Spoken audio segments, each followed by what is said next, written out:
আসসালামু আলাইকুম। গত ক্লাসে তোমরা পর্যায় সারণী চ্যাপ্টার 4 এর ২ টা টপিক শেষ করে দিয়েছিলাম। সেটা হচ্ছে তোমার পর্যায় সারণীর বৈশিষ্ট্য, পারমাণবিক সংখ্যা আর হচ্ছে ভর নির্ণয়। এবং হচ্ছে তোমরা ৩০ টা মৌলের নাম আশা করি পড়েছ। এখন আমরা এই ক্লাসে যেটা শেষ করব সেটা হচ্ছে ইলেকট্রন বিন্যাস কিভাবে করতে হয়। যেটা গত চ্যাপ্টার মানে এর আগের চ্যাপ্টার যদি কেউ পড়ে থাকো সে অবশ্যই জানো। তো ইলেকট্রন বিন্যাস কিভাবে করতে হয় এবং এখান থেকে গ্রুপ আর পর্যায় কিভাবে নির্ণয় করতে হয়। ঠিক আছে? সেটা আজকে হচ্ছে আমরা জানবো। আমি আছি তোমাদের সাথে সুমাইয়া, মুগদা মেডিকেল থেকে। চতুর্থ বর্ষে আছি। তো চলো শুরু করা যাক। আচ্ছা, ইলেকট্রন বিন্যাস যে করা হয় সেটার নিয়মটাকে বলা হয় হচ্ছে আউফবাউ নীতি। ঠিক আছে? কি নীতি? আউফবাউ নীতি। এখন এটা কিভাবে করা হয়? তোমার ছোটবেলায় যখন পড়াশোনা করছো মানে ক্লাস 8 এ, ক্লাস 8 এ যখন পড়াশোনা করছো তখন হচ্ছে আমরা এভাবে গোল, গোল দিয়ে হচ্ছে আমরা লিখতাম না? যে শক্তি স্তরে কতগুলো ইয়ে থাকবে। মানে আমরা হচ্ছে এভাবে নির্দিষ্ট কক্ষপথে যে ইলেকট্রন হচ্ছে ঘুরে সেটা আমরা জানি, তাই না? নির্দিষ্ট কক্ষপথ কিভাবে আঁকতাম? তখন হচ্ছে ধরো লিথিয়াম নিলাম। লিথিয়ামের কত? ৩ নাম্বার, তাই না? পারমাণবিক সংখ্যা ৩। তাহলে ওর হচ্ছে তোমার কিভাবে বসাবো? প্রথম কক্ষপথ ধরলাম এইটা, তাই না? প্রথম কক্ষপথ যদি এটা হয় এখানে কতগুলো ইলেকট্রন বসবে ওইটা আমরা 2n² থেকে বের করতাম। 2 ইন্টু n হচ্ছে তোমার কক্ষপথ সংখ্যা। কক্ষপথ মানে প্রথম কক্ষপথ হলে n এর মান কি হবে? 1 হবে। তাহলে 1² হলে 2ই হইতো। তার মানে কি প্রথম কক্ষপথে 2টা ইলেকট্রন বসবে। তারপরে বের করতাম আবার 2n² থেকে দ্বিতীয় কক্ষপথ হলে কি হবে? n এর মান হয়ে যাবে 2, তাই না? n হচ্ছে কক্ষপথ সংখ্যা। তাহলে এখানে কত আসতেছে? 2 দুগুণা 4, 4 দুগুণা 8। তাহলে পরের কক্ষপথে হইতো 8টা, তাই না? নর্মালি যদি কোনো মৌলের কথা চিন্তা করি বা নর্মাল কোনো মৌলের এরকম হওয়া উচিত, তাই না? এখন লিথিয়ামের ক্ষেত্রে কি হবে? প্রথম ওর তো 3টা মাত্র পারমাণবিক সংখ্যা। পারমাণবিক সংখ্যা মানে প্রোটন সংখ্যা সেম পরিমাণ ইলেকট্রন সংখ্যা। তাহলে 3টা ইলেকট্রন সংখ্যা থাকার কথা। তো প্রথম কক্ষপথে তাহলে ওরও 2টা দিব। তাহলে লিথিয়ামেরটা যদি আঁকি তাহলে প্রথম কক্ষপথে ওরও 2টা আসবে, পরের কক্ষপথে কি আসবে? একটা আসবে, তাই না? তাহলে এইগুলোই তো হচ্ছে প্রধান শক্তি স্তর। এই বাইরের একটা, ভিতরের একটা, এগুলো হচ্ছে সবই কি প্রধান শক্তি স্তর। প্রথম কক্ষপথ একটা প্রধান শক্তি স্তর, দ্বিতীয় কক্ষপথ আরেকটা প্রধান শক্তি স্তর। সবচেয়ে বাইরে এইটার কোনটা আছে? 2 নাম্বার কক্ষপথটা আছে। আবার লিথিয়ামের ক্ষেত্রেও সবচেয়ে বাইরে কি 2 নাম্বার কক্ষপথটা আছে, তাই না? তাহলে বাইরের প্রধান শক্তি স্তর মানে কি? কোন কক্ষপথে লাস্ট ইলেকট্রনটা আছে সেটা হচ্ছে তোমার বাইরের প্রধান শক্তি স্তর। সবগুলোই তো প্রধান শক্তি স্তর যেগুলোতে ঘুরতেছে ইলেকট্রনটা, তাই না? এখন এর মধ্যে বাইরে যেটা থাকবে সেটা হচ্ছে বাইরের প্রধান শক্তি স্তর, ঠিক আছে, বা কক্ষপথ। এখন এখন তো আর ছোট নাই, এখন সুন্দর করে ইলেকট্রন বিন্যাস শিখতে হবে। ইলেকট্রন বিন্যাস এবার শিখতে হলে এখন এই যে কক্ষপথগুলো দেখতেছো এই কক্ষপথের আবার কিছু উপকক্ষপথ আছে। যেমন আমরা পৃথিবীর বলি না উপগ্রহ, যেমন পৃথিবী যদি ঘুরে তাহলে চাঁদ হচ্ছে ওর উপগ্রহ, তাই না? এগুলো বলি না আমরা পৃথিবীকে কেন্দ্র করে ঘুরে। ওইরকম ইলেকট্রনগুলো সরাসরি এরকম ইয়েতে থাকে না, মানে সরাসরি এই যে যেরকম সরাসরি একটা কক্ষপথ সরাসরি কক্ষপথে কিন্তু ঘুরে বেড়ায় না। ওদেরও নিজস্ব কিন্তু রুম থাকে, যেমন মানুষ একটা রুমের মধ্যে থাকে, একটা ঘর, একটা বড় বাড়ি, তার মধ্যে একটা নিজস্ব রুমে থাকে। সেরকম ওদেরও কিছু অরবিটাল বা হচ্ছে উপকক্ষপথ আছে। কি আছে? উপকক্ষপথ আছে। এই উপকক্ষপথগুলোকে চিহ্নিত করা হয় 4টা জিনিস থেকে। একটা হচ্ছে এস, তারপরে হচ্ছে পি, তারপরে হচ্ছে ডি, তার এস, পি, ডি, এফ। এই 4টা জিনিস থেকে উপকক্ষপথ বোঝানো হয়, ঠিক আছে? মানে এগুলো হচ্ছে ধরো ওদের রুম যেখানে ওরা থাকে। আবার এই রুম বাইরে বললো না, এটা জাস্ট বোঝার সুবিধাতে বললাম। তাহলে উপকক্ষপথ, ঠিক আছে? এইগুলো থেকেই এখন তোমাদের ইলেকট্রন বিন্যাসটা শিখতে হবে, কিভাবে এস, পি, ডি, এফ এগুলো থেকে লিখবা। এখন ধরো প্রথমে ইলেকট্রনটা কি যাবে? ধরো ওদের শক্তির মানগুলো লিখি, ঠিক আছে? শক্তির মান সিরিয়াল আছে না একটা জিনিস, যে ধরো বড় ভাই আগে যাবে, তারপর মেজো ভাই, তারপর ছোট ভাই, ওরকম, ঠিক আছে? তো ছোট থেকে বড় এখানে হয় শক্তির মান। এস এর হচ্ছে তোমার 0, পি এর হচ্ছে 1, ডি এর হচ্ছে 2, এফ এর হচ্ছে 3, ঠিক আছে? এগুলো হচ্ছে ধরলাম শক্তির মান, হ্যাঁ, ওদের। তাহলে প্রথমে একটা ইলেকট্রন, এই যে আউফবাউ নীতিটা বললাম, আউফবাউ নীতি, এই আউফবাউ নীতি অনুযায়ী কি হয় জানো? প্রথমে ইলেকট্রন কম শক্তি যেটা সেইখানে প্রবেশ করবে, তারপরে বেশি শক্তির দিকে যাবে। তার মানে আউফবাউ নীতি অনুযায়ী কম শক্তির স্তর থেকে বেশি শক্তির স্তরের দিকে যায়। তাহলে প্রথমে আগে এসে যাবে, তারপর পিতে, তারপর ডিতে, তারপরে কিন্তু এফে যাবে। এটাই হচ্ছে নিয়ম আউফবাউ নীতি অনুযায়ী। তাহলে কম শক্তি থেকে বেশি শক্তির স্থানে যাবে। একটু হচ্ছে র্যান্ডম পড়াশোনা। এরপরে দেখো কি বলতেছি, এখন হচ্ছে তোমার এই যে এসপিডিএফ পড়লা, ওদের শক্তির মান পড়লা, তাহলে এটা কিভাবে ইলেকট্রন বিন্যাস এগুলো দিয়ে করবো আমরা? ইলেকট্রন বিন্যাস কীভাবে করবো? এটা খুবই ইজি। দেখো প্রথমে যদি 1s ধরি, তাহলে ওদের শক্তিটা কীভাবে বের করবো? 1-এর হচ্ছে 1ই মান থাকলো, 1 এই যে বাইরে, এই যে এস পি ডি এফ, এদের বাইরে যে মানগুলো বসাবো 1 2 যেটাই বসাও, এইগুলো বোঝাবে হচ্ছে তোমার প্রধান শক্তি স্তর নাম্বার, প্রধান শক্তি স্তর নাম্বার, ঠিক আছে? তার মানে যদি তোমার প্রথমে এই যে 1s লেখো, তার মানে কি 1 নাম্বার শক্তি স্তরে, ঠিক আছে? 1 নাম্বার শক্তি স্তর আছে, মানে হচ্ছে এই যে গোল যে আঁকো এর মধ্যে ও এখন এই শক্তি স্তর আছে। এই শক্তি স্তরে আমরা জানি 2টা ইলেকট্রন থাকে নর্মালি, ঠিক আছে? তাহলে ওর এখন তাহলে ওর শক্তির মানটা বের করি, পুরো পুরো ওই যে ইয়াটার শক্তির মান বের করি। পুরো এটার শক্তির মান বের করলে দেখো আসতেছে কি 1s। 1s মানে কি, এস এর জন্য তোমার 0 আসবে, আর 1 থেকে 1 মানে প্রধান শক্তি স্তর 1 নাম্বার, তাহলে ওর শক্তির মান 1। তারপর তাহলে তুমি কি লিখতে পারো, 1 পর লিখতে হয় 2s, ঠিক আছে? 2s এর পরে হচ্ছে তোমার 2p লিখতে হয়। 1-এর কোনো s পর্যন্তই হয়, 1-এর কোনো পি ডি এফ হয় না, ঠিক আছে? এগুলো কেন হয় না সেটা বড় ক্লাসে তোমরা পড়বা, তো কিন্তু তোমাদের এটা জানতে হবে যে 1s হয়, ঠিক আছে? 1-এর পর পি ডি এফ হয় না, শুধু 1s। 2s এর আবার কি হয়, 2s আর 2p হয়, কিন্তু 2d 2f হয় না। তাহলে এই দুইটা ব্যতিক্রম মনে রাখো, 1-এর সাথে শুধু s হয়, 2 এর সাথে হচ্ছে তোমার p 2 2s 2s আর 2p হয়, আর বাকিগুলোর সাথে তোমরা সবই দিতে পারবা, ঠিক আছে? আর আরেকটা জিনিস মনে রাখবা যে 3d অবধি হয়, কিন্তু 3-র কোনো f হয় না, ঠিক আছে? তার মানে এটা বুঝতেছো যে কোনগুলো হয় না, 3s 3p 3d অবধি হয়, আর বাকি সবার সব কিছু হয়। এই ব্যতিক্রমগুলো মনে রাখো, ঠিক আছে? আপাতত এভাবে মনে রাখো, হ্যাঁ? তাহলে কি 1s 2p, 1s এর পর 2s হবে, তারপর 2p হবে, 3s 3p 3d, ঠিক আছে? এগুলোর কিন্তু কোনগুলো হয় না সেটা বলে দিছি। 1-এর কিন্তু পি ডি হয় না, 2 এর ক্ষেত্রে ডি হয় না, ডি এফ এগুলো হয় না, আর 3 এর ক্ষেত্রে শুধু ডি মানে 3f হয় না, ঠিক আছে? শুধু এই কয়টা হবে। এখন তাহলে 2s, 1s এর পর 2s আসতেছে, কিভাবে আসতেছে? সিরিয়াল যদি মেনটেন করি, শক্তির মান বুঝি, তাহলে 2 + 0 2, অবশ্যই ওর থেকেও বড়। আমি বলছিলাম না ছোট থেকে শক্তি বড়র দিকে যায়, তার মানে ঠিক আছে, এইভাবে হচ্ছে ইলেকট্রন বিন্যাস করে ছোট থেকে বড়র দিকে। এবার তাহলে তোমাদের আহ্বায়ক নীতিতে ইলেকট্রন বিন্যাসটা যদি শিখাই, তাহলে প্রথমে আসবে তোমরা অনেকে ওই যে শোনো শোনো শোনো প্রিয়া একটা ছন্দ দিয়ে মনে রাখায়, বাট আমি ছন্দর কথা বলবো না। প্রথমে তোমাদের বলছি 1s লিখবা, ঠিক আছে? 1s লিখবা, তারপরে হচ্ছে বলছি 1s এর পর আমি বলছি যে 1-এর কোনো পি ডি এফ হয় না, তারপর চলে যাবা ডিরেক্ট 2s এ, তারপরে লিখবা 2p, ঠিক আছে? 2s 2p, বলছি 2 এর কোনো ডি এফ হয় না, তাহলে ওইগুলো লিখবো না, 3s এ চলে যাব। সিরিয়াল কিন্তু এসপি ডি এফ এরকম, তো এর যেহেতু বলছি যে কোনটার কোনটা হয় না, মানে 3 অবধি কিছু সীমাবদ্ধতা আছে সেগুলো বলছি, তাহলে সেগুলো বাদ দিয়ে সিরিয়ালি লিখবা। 3s লিখছো, 3s এর পর কি আসবে 3p, তারপরে কি আসবে 3d, তাই না? এরকম আসার কথা। তারপরে 4s আসার কথা, 4p আসার কথা, তাই না? 4d 4f এইভাবে যাওয়ার কথা আরও, তাই না? এইখানে তোমার এই অবধি নর্মাল, এই অবধি সবার ঠিক আছে, বাকিটা হচ্ছে একটু ভিন্নতা আছে, সেটা তোমাদের জানাবো।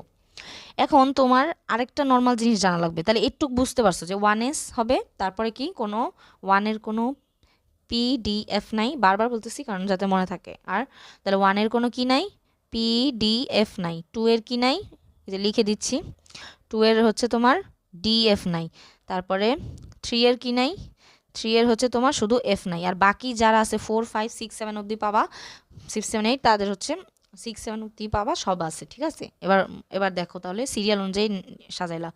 এখন এই এস উপকক্ষপথে টু মানে হায়েস্ট হচ্ছে 2টা ইলেকট্রন থাকতে পারে, তারপর পিতে হচ্ছে তোমার হায়েস্ট 6টা ইলেকট্রন থাকতে পারে, তারপর হচ্ছে ডিতে যেটা সেখানে হচ্ছে তোমার 10টা ইলেকট্রন থাকতে পারে, আর যেটা তোমার এফ সেটাতে তোমার টোটাল 14টা, সর্বোচ্চ ইলেকট্রন কয়টা থাকতে পারে সেটা হচ্ছে বললাম, সর্বোচ্চ ইলেকট্রন কতগুলো থাকতে পারে, ঠিক আছে?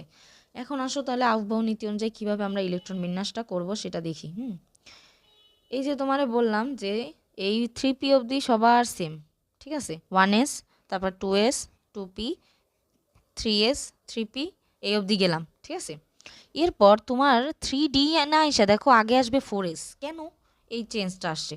দেখো তোমার আমি আগেই বলছি যে কম শক্তি থেকে বেশি শক্তির দিকে যাবে। এই কোশ্চেনটা তোমার ইয়াতে আসবে, ক্ষয়ে আসে, যে কেন ইলেকট্রন 3Dতে প্রবেশ না করে আগে 4Sে প্রবেশ করে, তারপর 3Dতে যায়। প্রত্যেকটাতেই তো ইলেকট্রন দিবা, বললাম না যে এসে 2টা ইলেকট্রন থাকতে পারে সর্বোচ্চ, পিতে হচ্ছে 6টা ইলেকট্রন থাকতে পারে, ডিতে 10টা ইলেকট্রন সর্বোচ্চ থাকতে পারে।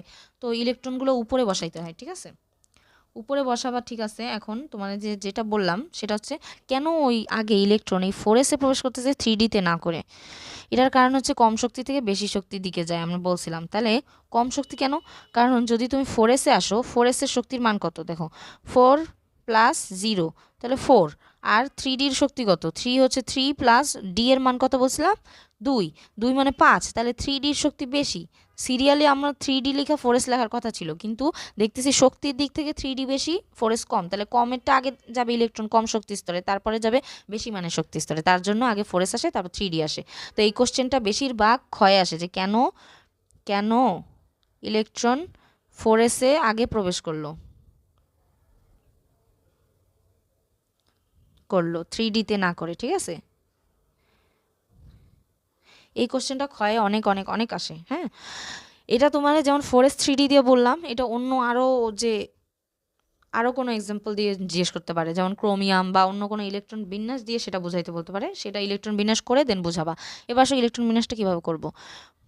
তাহলে এই অবধি গেল, 4Sটা আগে দিবা, তারপর 3D দিবা, ঠিক আছে, একটু বুঝছো। এরপরে জাস্ট কি করবা দেখো, 4 5 লিখবা, 4 5, তারপর লিখবা এক বাড়াবা 4 5 6, তারপর লিখবা 4 5 6 7, এরপরে লিখবা 5 6 7 8। তাহলে কি, প্রথমে লিখবা 4 5, হ্যাঁ, এই যে 4 5, তারপরে কি লিখবা 4 5 6, এক বাড়াবা, তারপর আরও এক বাড়াবা 4 5 6 7, তারপর লিখবা, তারপর আর 4 লিখবা না, 4 তো অনেকবার ব্যবহার করছো, 4টা অবধি হাইস্ট যাইতে পারবা। তারপর কি লিখবা 5 6 7 8। এটুক যদি লিখতে পারো তাহলে তোমার বাকি ইলেকট্রন বিন্যাস খুবই ইজি, ঠিক আছে। এবার দেখো, এবার জাস্ট সিরিয়ালি বসাবা। 4-এর এস অবধি হয়েছে, আর বাকি আছে কি পি, তারপরে কি হয় 4 আরেকটা আছে, তার মানে ওখানে হবে ডি, তারপরে কি হবে 4 এফ, আবার 5 তো এখান থেকে শুরু হয়েছে মাত্র, তাহলে এখানে কি হবে, এখানে হবে 5S, তারপরে 5-এ কি হবে 5P, এরপরে 5-এ কি হবে 5D, তারপর 5-এ হবে এফ, মানে সিরিয়ালি যাবা। এরপরে দেখো 6 শুরু হয়েছে, 6 শুরু হলে 6-এর এস দিয়ে শুরু হবে, তারপরে কি হবে 6P হবে, তারপরে হবে 6D, কিন্তু 6F লেখার আর কোনো জায়গা নাই, ঠিক আছে, তার মানে 6F বলতে কিছু নাই। তারপরে 7-এর ক্ষেত্রে কি হবে, 7-এর এস আছে আর 7-এর আরেকটা আছে, তাহলে পি হবে। তারপরে আর 8 শুধু একটাই আছে, তাহলে 8-এর এস হবে। এই হচ্ছে তোমার পুরো ইলেকট্রন বিন্যাস বের করার নর্মাল মেকানিজম, ঠিক আছে।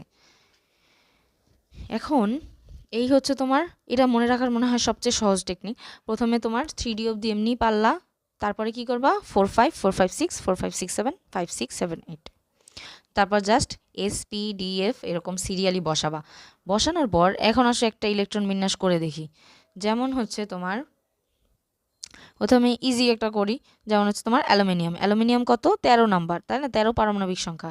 তাহলে প্রথমে বসাও 1S 2S 2P, তারপরে 3S, তারপরে 3P 3D, পরে আগে হচ্ছে 4S, যেহেতু 4-এ আগে প্রবেশ করে, তারপর 3D। ইলেকট্রন বিন্যাস কিন্তু লিখতে বলে আউফবাউ নীতি অনুযায়ী, তো এটার ব্যতিক্রমগুলো আসে, ঠিক আছে। এটা হচ্ছে নর্মাল নিয়মগুলো। এখন দেখো তাহলে কি হচ্ছে, সংখ্যাগুলো এবার জাস্ট মিলাবা। সংখ্যা কীভাবে মিলাবা, প্রথম বললাম যে 2, এসে হচ্ছে 2টা সর্বোচ্চ ইলেকট্রন থাকতে পারে, সর্বোচ্চ ইলেকট্রনগুলো আগে বসালা, 2 2 4, তারপরে পিতে কয়টা থাকতে পারে 6, তাহলে 2 2 4 আর 6 10 হয়ে গেছে। এখানে কিন্তু টোটাল 10টা ইলেকট্রন বসাই ফেলছো, আর কয়টা লাগবে 13টা। 13টা কীভাবে বসাবে, 2 এখানে বসালে, তাহলে আর একটা মাত্র ইলেকট্রন বাকি থাকে, এখানে কিন্তু একটা বসবে। টোটাল 6টা কিন্তু এই পিতে বসতে পারতো টোটাল সর্বোচ্চ, কিন্তু এখন বসছে কয়টা, একটা ইলেকট্রন, যেহেতু সিরিয়ালি তোমার মিলাইতে হবে 13টা প্রোটন ইলেকট্রন সংখ্যা। তা ঠিক আছে, বুঝতে পারছো। তাহলে এইখানে কিন্তু এটার ইলেকট্রন বিন্যাস শেষ। এবার যদি আরও বড় কোনো ইলেকট্রন বিন্যাস থাকে তখন তোমার আরও বড় করে লিখতে হবে, যেমন হচ্ছে ধরো zinc 30, 1S 2S 2P 3S 3P 4S আগে আসবে, তারপর 3D আসবে, তারপরে কি বলছি, যখন তুমি লেখার পরে দেখবা যে বেশি হয়ে যাচ্ছে সেটা মুছে ফেলবা, এরকম সামথিং করে নেবা, ঠিক আছে। তুমি বুঝতে পারবা, এখন তুমি তো তখন করতে করতে এক্সপার্ট হয়ে যাবা, তখন তোমরা বুঝতে পারবা যে কোন অবধি গেলেই হচ্ছে 30 হয়ে যাবে।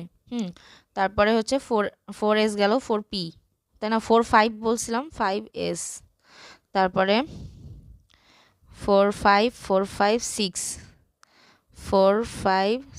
7 একটুকু অব্দি দিয়ে দেখি, তারপরে হচ্ছে লাগলে করবো, ঠিক আছে? এই দাগগুলো আবার দিও না কিন্তু পরীক্ষায়। আমি জাস্ট বোঝার সুবিধাতে লিখছি, তুমি দরকার পেন্সিল দিয়ে করে তারপর কলম দিয়ে লিখতে পারো মুছা, হ্যাঁ, এরকম সামথিং করতে পারো, তাহলে ইজি হবে প্রথম। তারপর 4p দিলাম, 4d, 4f, 5s গেল 5p আর 6s, হ্যাঁ। বাকিগুলো করলাম না, পরে দেখতেছি মিলে কিনা আগে।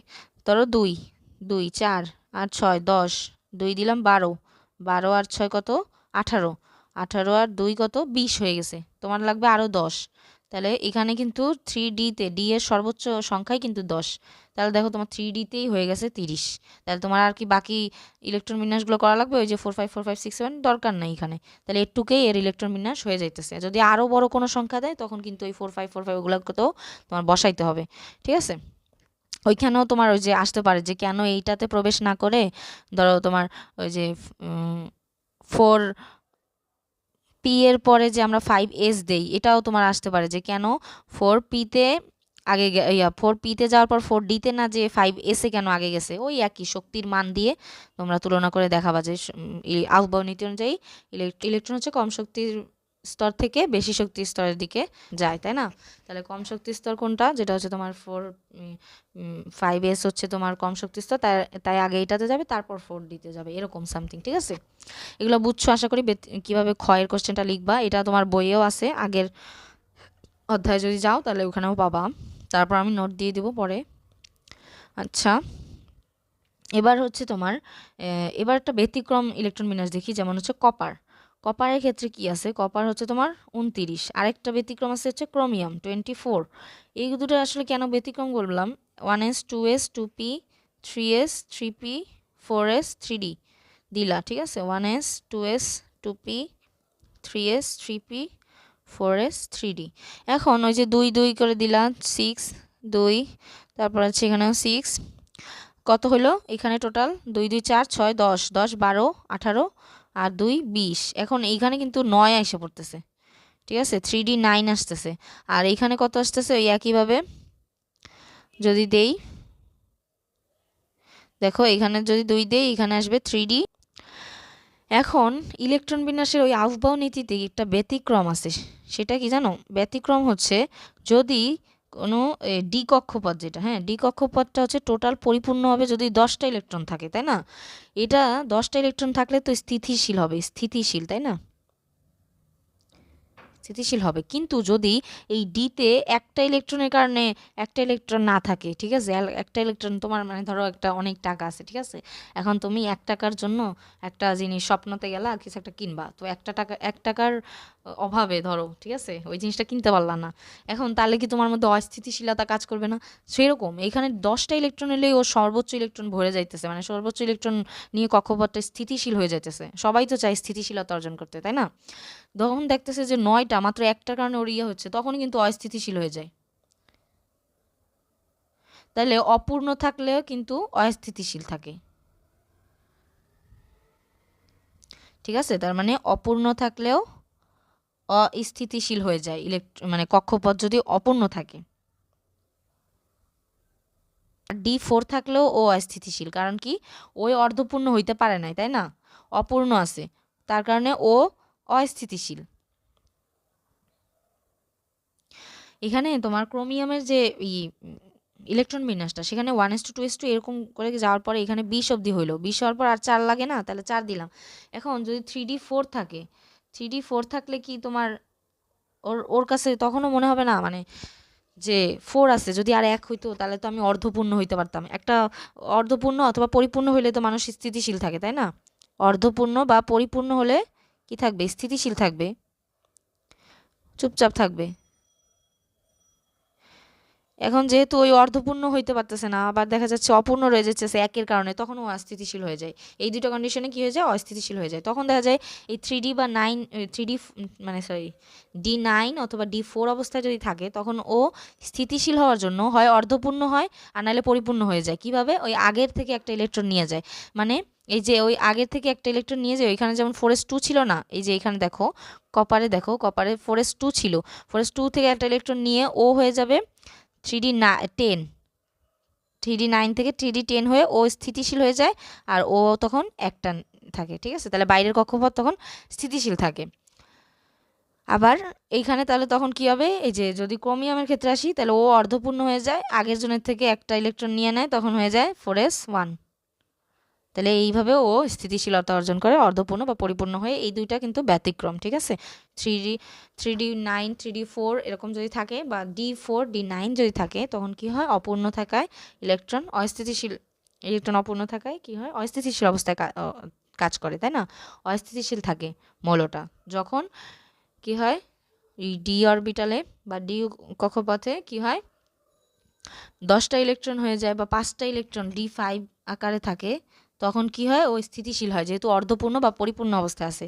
তো সেই স্থিতিশীলতা অর্জনের জন্য কি করতে হবে, তোমার আগের যে আগের যে 4s আছে বা হচ্ছে এস কক্ষপথ থেকে একটা ইলেকট্রন নিয়ে ডি কক্ষপথে দেওয়া হয়, যার কারণে এখানে 3d10 হয়।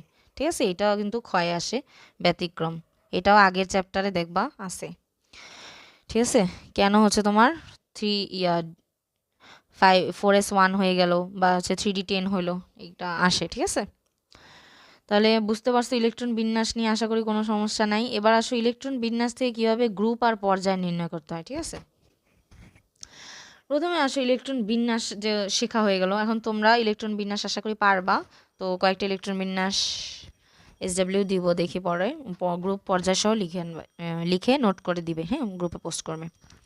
এখন দেখো গ্রুপ ও পর্যায় নির্ণয়ে প্রথমে হচ্ছে পর্যায়ে আসি। পর্যায়টা খুবই ইজি, সর্বোচ্চ যে শক্তি স্তর বা বাইরের যে শক্তি স্তর আছে, প্রধান শক্তি স্তর, ওইটার নাম্বারটাই হচ্ছে পর্যায়। যেমন লিথিয়ামের যদি করো 1s2 2s1, তাই না, একটু করলেই তো 3 মিলে যাইতেছে, 3টা ইলেকট্রন মিলে যাচ্ছে। তখন দেখা যাচ্ছে এই যে দেখো লাস্টের কক্ষপথ যেটা, এই যে NS আকারে থাকে না নাম্বারগুলো, এই যে সামনের যে নাম্বার, সবার লাস্টে যে সামনের নাম্বারটা, এটাই হচ্ছে তোমার, এটা সর্বোচ্চ কত, 2 না, সবার লাস্টে সর্বোচ্চ কত, 2 আছে, 2s, 2 হচ্ছে সর্বোচ্চ নাম্বার, এই যে এস এর সাথে আছে বা পি এর সাথে যেটার সাথেই থাকুক, সর্বশেষ কক্ষপথ তো এখানে 2s, তাই না, তাহলে এখানে কত 2 আছে, তাহলে এই 2টাই হচ্ছে তোমার পর্যায় নাম্বার। তাহলে লিথিয়াম দেখো 2 নাম্বার পর্যায়ে আছে, দেখাই তোমরা মিলাও। এই যে পর্যায় সারণীতে যদি আসি, হ্যাঁ, এখানে যদি দেখো তাহলে দেখো লিথিয়াম কিন্তু পর্যায় কত, তাহলে আমরা বললাম ওইখানে 2 ছিল সর্বোচ্চ, তাহলে দেখো ওই কিন্তু 2 নাম্বার পর্যায়ে আছে, মানে 2 নাম্বার সারিতে, দেখছো।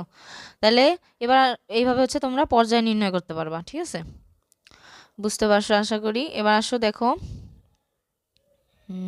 ওয়েট,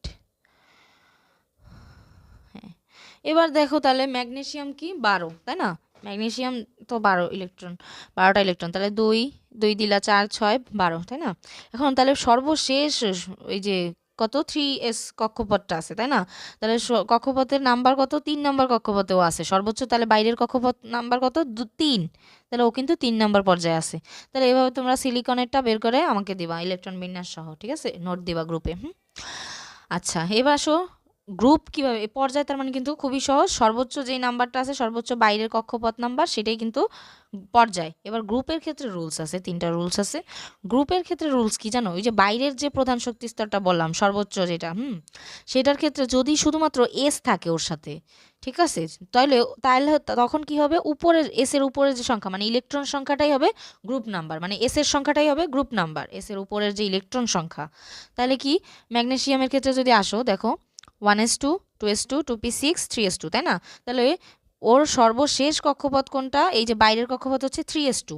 এই তাহলে এই যে শুধু ওইখানে কি 3s এর সাথে 3p 3d এরকম সামথিং কিছু আছে, নাকি শুধু 3s আছে, মানে শুধু s আছে এই বাইরের কক্ষপথের সাথে, শুধু কিন্তু s আছে, তাই না। তাহলে এখন কি হবে, গ্রুপ নাম্বার হবে কি, এই যে বললাম যে এস এর উপরের সংখ্যা মানে এই ইলেকট্রন সংখ্যাটাই কিন্তু গ্রুপ সংখ্যা হবে। তাহলে ম্যাগনেসিয়ামের গ্রুপ কত, গ্রুপ হবে 2 নাম্বার গ্রুপ। ঠিক আছে, এবার যদি মনে হয় যে মিলাই দেখবো তাহলে 2 নাম্বার গ্রুপ কিনা, দেখো পর্যায় সারণীতে আসলে আমরা দেখতে পাবো, এই যে দেখো পর্যায় সারণীতে ম্যাগনেসিয়াম কিন্তু 2 নাম্বার গ্রুপেই আছে। ঠিক আছে, তাহলে বুঝতে পারছো যদি শুধু বাইরের কক্ষপথে এস থাকে, তাহলে ওইটা হচ্ছে আমাদের শুধু এস এর ওই যে ইলেকট্রন সংখ্যা যেটা, সেটাই হবে পর্যায় গ্রুপ সংখ্যা। ওকে, একইভাবে এবার দেখো রুল 2 তে আসো।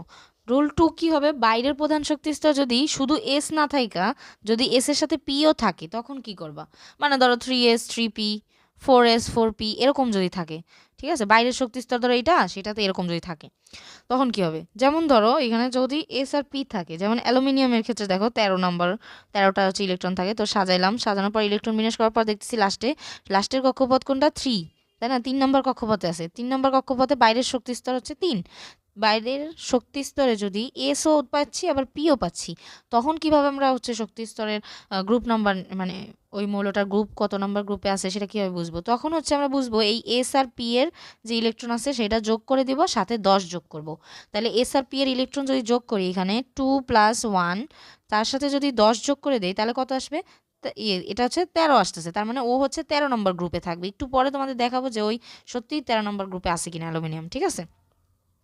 তারপরে আসো আরেকটা রুলস, এই 3টা রুলস জানলেই হবে। এখন যদি বাইরের প্রধান শক্তি স্তরে এতক্ষণ পড়ছো এসপি, আরেকটা পড়ছো শুধু এস, এখন যদি এরকম থাকে যে ধরো একটা এসও আছে ডিও আছে, কিন্তু এসটা হচ্ছে তোমার এক বেশি আর ডি হচ্ছে এক কম, যেমন এই যে এখানে এখানে লিখছি একটা ফর্মেট দেখো, প্রথমে ডি আছে, ঠিক আছে, ডিতে হচ্ছে তোমার n-1, মানে n এর থেকে এক কম থাকবে সংখ্যা সামনে, আর n কিন্তু ns আছে, এরকম যদি থাকে এস আর ডি থাকবে, কিন্তু এস এর সাথে বড় সংখ্যাটা থাকবে তার থেকে এক কম যদি ডিতে থাকে, মানে বুঝছো, আগের কক্ষপথে যদি ডি অবধি থাকে, এরকম যদি ফর্মেট থাকে তখন কি করব, এস আর ডি এর যে ইলেকট্রন সংখ্যা আছে সেটা যোগ করে দিলে গ্রুপ নাম্বার বের হয়ে যাবে। যেমন ভ্যানাডিয়ামে আসো, ভ্যানাডিয়াম 23 আমরা জানি, তো তখন কি হয়েছে দেখো 3s 3p 3d 4s2 এরকম আকারে যখন সাজাইছো তখন দেখতে পাচ্ছ যে এখানে এরকম একটা ফর্মেট আসছে যে এনএস মানে 4s, আবার এর আগে কিন্তু n-1 মানে 4 থেকে 1 বাদ দিলে 3 হয়, 3 মানে 1 কম থাকবে, আর পরেরটা হচ্ছে ডি এর সাথে যেটা থাকবে সেটা হচ্ছে 1 কম থাকবে, আর এস এর সাথে যেটা থাকবে সেটা কিন্তু বড় সংখ্যাটা থাকবে, তার মানে বড় সংখ্যাটা থেকে 1 কম থাকবে এত ডি, এরকম ফর্মেটে আছে, তাই না। তাহলে এখন আমরা কিভাবে গ্রুপ নাম্বার বের করব, গ্রুপ হবে এই যে ডি আর এস এর যোগফল, তাহলে ডি এর উপরে আছে হচ্ছে 3টা ইলেকট্রন আর এসে আছে 2টা ইলেকট্রন, তাহলে এটার যোগফল হবে এটার গ্রুপ সংখ্যা, তার মানে এটা 5 নাম্বার গ্রুপে আছে। তাহলে এবার আমরা মিলাই দেখব যে সত্যি অ্যালুমিনিয়ামটা 13 নম্বর গ্রুপে আর ভ্যানাডিয়ামটা 5 নম্বর গ্রুপে আছে কিনা।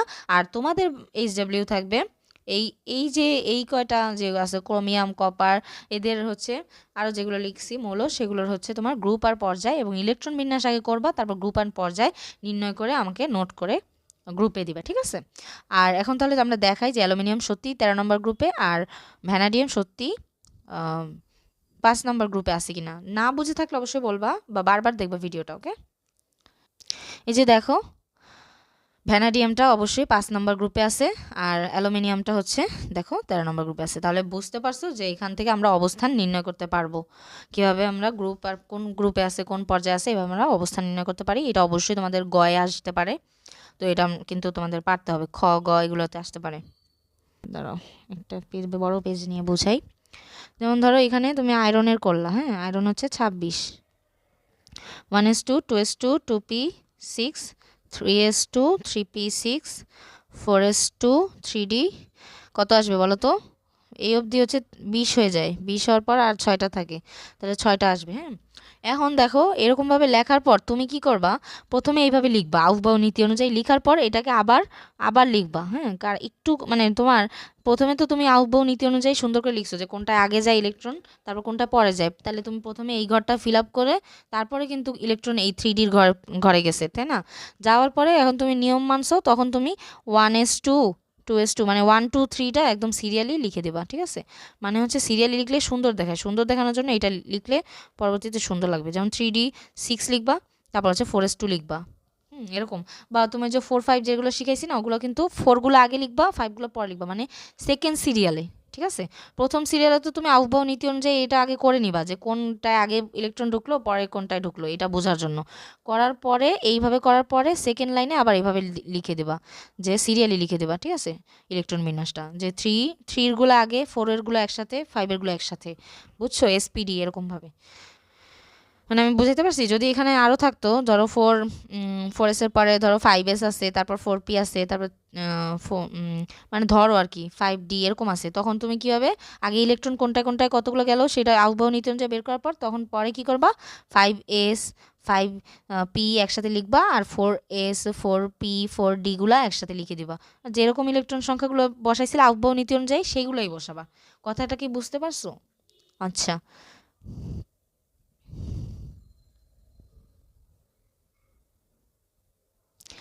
এই কথাটা যদি বুঝতে সমস্যা হয় সেটা বলো, যেমন তোমাদের বইয়ে একবার দেখায় আগের চ্যাপ্টারটাতে। যেমন এখানে দেখো, এই যে আগে 3 নাম্বার চ্যাপ্টার আসছি, তোমরা একটু দেখে নিতে পারো, এখানে ওই কথাগুলো লেখা আছে শক্তির মান অনুযায়ী কিভাবে ঠিক করতে হয়, ঠিক আছে? এখানে দেখো, এখানে লেখা আছে যে শক্তির ক্রমটা, যে 4s আগে আসে, 3d, তারপর মানে আউটবাউ নীতি অনুযায়ী কিভাবে আসে, ঠিক আছে? তারপরে কি করবা, এই অনুযায়ী লেখার পরে ওরা কিন্তু দেখো ওই যে ওই এই অনুযায়ী আগে ইলেকট্রন কত কত বসবে সেটা বের করার পর জাস্ট ওই যে 3 গুলো একসাথে লিখে দিবা পরের লাইনে, আর এই 4 গুলো একসাথে লিখে দেবে। যেমন 3 গুলো একসাথে লিখছে, কিন্তু দেখো 3s 3p 3d, এটার মানে কিন্তু এই না যে আগে 4s না লিখে ও 3d লিখছে। আগে কিন্তু এই সিরিয়াল অনুযায়ী করে নিবা, আমি যেভাবে বলছি প্রথম লাইনে করে, দেন হচ্ছে সেকেন্ড লাইনে এই সব 3 গুলো একসাথে লিখবা, 4 গুলো একসাথে লিখবা, 4s 4p 4d এরকম, ঠিক আছে? আশা করি বুঝতে পারছো। আর হচ্ছে এই চ্যাপ্টারেই কিন্তু এই যে ব্যতিক্রমটাও লিখে দিছে, যে কেন হচ্ছে ক্রমিয়া মারিয়াতে অর্ধ পূর্ণ হইতে স্থিতিশীলতা অর্জন করতে এরকম হয়, 3d4 আর 3d9 থাকলে কি হয়, 3d5 3d10 হয়ে যায়। ওকে, এই যে কপারটাও লিখে দিছে, এগুলো পড়বা। আর হচ্ছে এই যে শক্তি স্তরটাও লিখে দিছে, যে 3d এর শক্তি বেশি, এখানে ক্ষয়ের কোশ্চেনটা আসবে, এখানেও লিখে দিছে, ঠিক আছে? এগুলো একবার রিডিং পড়ে নিও, যে শক্তির মান সম্পর্কে লিখছে। আচ্ছা, তাহলে আশা করি বুঝতে পারছো। ক্লাসটা আর বড় করব না, তো আমাদের পর্যায় সারণী চ্যাপ্টারের আমাদের আরও একটা টপিক শেষ, যেটা হচ্ছে ইলেকট্রন থেকে গ্রুপ পর্যায় নির্ণয়, অ্যান্ড তার সাথে তোমাদেরকে ইলেকট্রন বিন্যাসটাও শিখিয়ে দিলাম। এখন তোমাদের আর এই কয়টা টপিক আছে যেগুলো নেক্সট ক্লাসে আপলোড করা হবে।